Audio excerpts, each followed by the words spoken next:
Hey students, this is the second video on Oedipus, and I'm going to assign you a task to do in the comments here in a minute. First of all, I should probably talk about the Freudian application to this play. In his interpretation of dreams, he uses the Oedipal complex to illustrate how primordial urges and fears work within the human psyche, particularly in formative years. And the two parts to his thesis on this particular character are an unconscious desire for an opposite-sex parent, which explains his marriage to Jocasta, and an unconscious hatred/competition with a same-sex parent, which of course explains his relationship to Laius in the story. You don't have to believe that, you don't have to agree with it. This is just how Freud came about his theories, which really lasted a long time into the 20th century and still have quite a lot of credence today.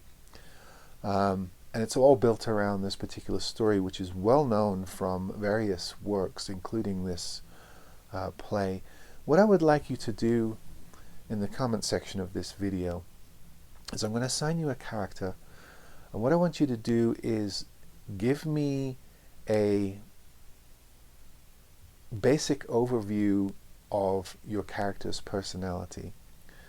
Then find two speeches, short speeches, that you think illustrate the character's personality, and then attach a symbol, something physical in the play, to that character that you think also helps show that particular personality and how it works in the plot, and how your character introduces themes. Now, there are a lot of themes in this play.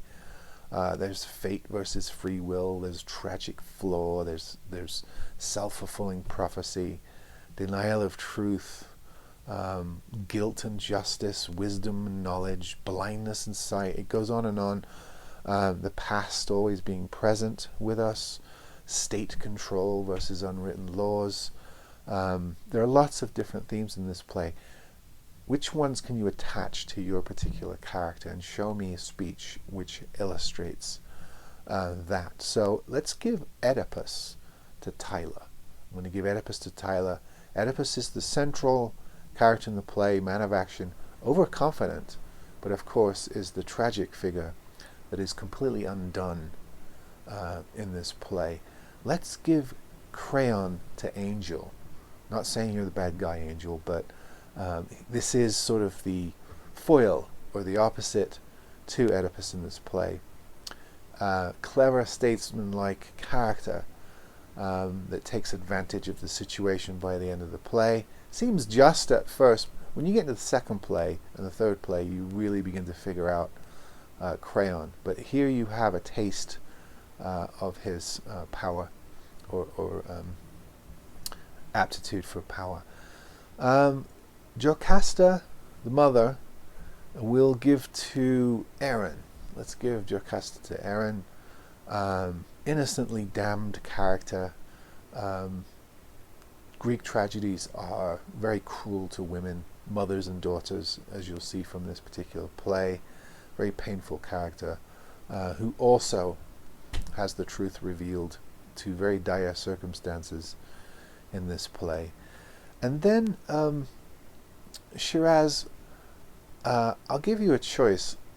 I was going to assign you Tiresias, the prophet, who only has a bit role in the play. Reluctant to tell the truth, knows what the truth will do, the damage it will do. So in a sort of a reluctant prophet, if you like. But I also wondered if you might comment on the chorus itself, the voice of the people, the conscience of the audience, the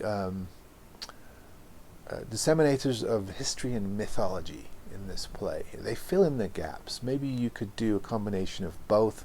Maybe pick one speech by Tiresias and one small segment of the chorus and illustrate how their roles work, what physical symbols they might introduce in the play. Could be something in a speech, an illusion, a metaphor, and then how they push certain themes.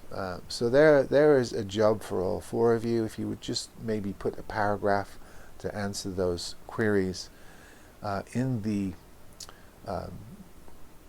comment section of the video, and I will try to respond, and maybe we can respond to each other's. You don't need to do this until you've actually read or watched one of the versions or a combination of the versions of the play, so you have a good working idea, and then go back into the text, comb around a few speeches of your particular character and see if you can find something that you think represents or embodies the personae of your particular character. So again, Oedipus, Tyler; Crayon, Angel; Jocasta, Aaron; and Tiresias slash the chorus for Shiraz. And I look forward to seeing what you come up with. I'll keep this video short because I know you're going to be doing some work with the text and putting comments into this video, and we'll just try to have a little bit of an exchange somewhere in there. Again, I'm sorry that we have to sort of cut this short. This would have gone another week, but I'm going to try and spend the bulk of our time on the second play, which is a much larger play, more modern play. I want to make sure that we have time to really explore that. So in some ways this is just a scraping of the surface for ancient drama, and if this piques your curiosity, at some point maybe you could watch the second or third in the series. Antigone, the third in the series, is also in the textbook, and I sometimes switch that one with this for this particular class. It's also a very interesting play. At first it feels strange, the themes do feel ancient, but as you get into it, I think you'll find there's enough universal concern in the play, in the themes, in the character, to where it resonates today. These themes do resonate, and we're seeing them play out in the political sphere today, so hopefully this will have some resonance for you and some interest. Okay, happy exploring. I look forward to your comments on the play. Also, maybe comment on the versions of the play. I'd love to get your feedback. Which version did you find the easiest to watch or the easiest to understand? Was it the masked version, the very sort of formalized version, or was it the more modern adaptation of the BBC production? Again, remember this is a work in translation written in ancient Greek, so each version of the play, each film version of the play is going to be slightly different. So if you're trying to follow it along with your script, it's going to be a slightly different translation, so just be aware of that. All right, folks, look forward to hearing from you. Have a great week.